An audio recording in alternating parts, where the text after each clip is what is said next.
Remember Shang-Chi's post-credit scene where they couldn't trace the origin of Ten Rings, and how X-Men 97's post-credit scene is connected to Quantum Mania, or how Sharon Carter is turned out to be a villain in Falcon and the Winter Soldier, or how the Marvel's post-credit scene that doesn't make a goddamn sense.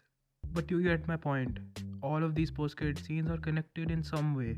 Remember the pre-endgame time when we got an answer for a post-credit scene in like 1 or 2 years? But now many of the post-credit scenes are unanswered, like Sharon Carter being the villain. It's been 3 fucking years and we haven't gotten the answer.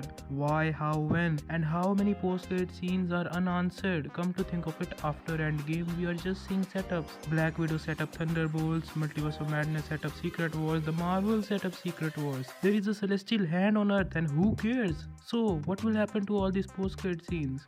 I will tell you your friendly neighborhood variant at your service. Starting with Falcon and the Winter Soldier. There are many post-credit scenes before this, but Marvel mostly answered them, so we will not cover them. So let's start with Falcon and the Winter Soldier, where we learn that Sharon Carter is actually power broker, and now she will do a lot of damage in future. It has been fucking 3 years. She hasn't done shit. But let's stick to the post-credit scene, unlike Marvel.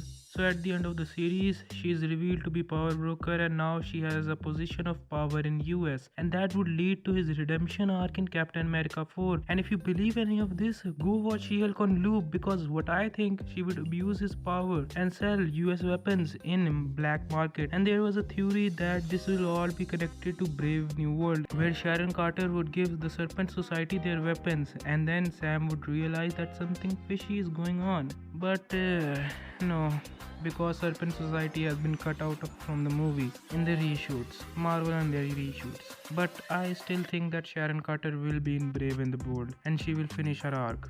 Let's move to Black Widow 2. This movie's post-credit scene is where Yelena is grieving on Natasha's grave, and then this lady comes.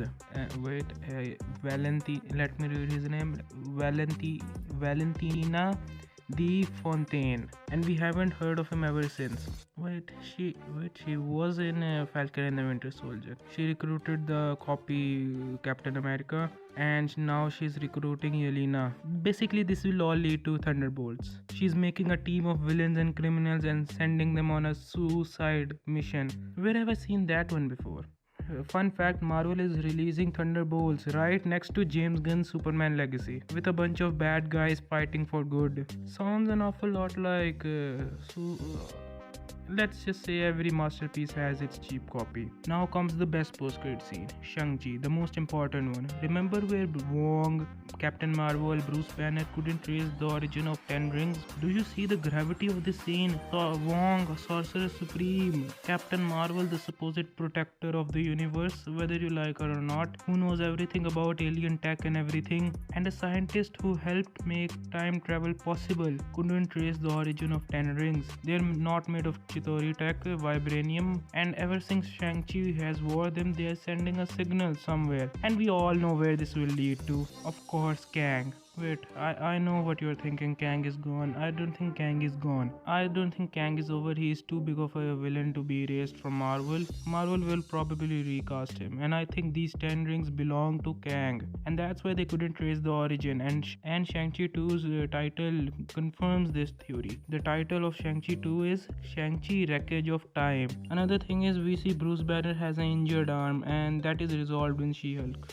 Better not talk about that one. Let's move on to Eternals, the wannabe Avengers. This post-credit scene is very interesting. There are two post-credit scenes in this movie. First, we see Pip the Troll and Thanos' brother, yes, Eros, and now the team has been separated in two groups. One has been kidnapped, and now Eros says, I will help you find them. And that would have led to Eternals 2, but sorry to disappoint no one, Eternals 2 has been cancelled. I think this will be answered in Kang Dynasty or Secret Wars, because the team is very significant, even if their movie was not. And the second post-credit scene is very interesting, where we see Black Knight trying to touch his sword, Ebony Blade, and then we hear Marshall Ali's voice, and he says, do you really want to touch that big black sword?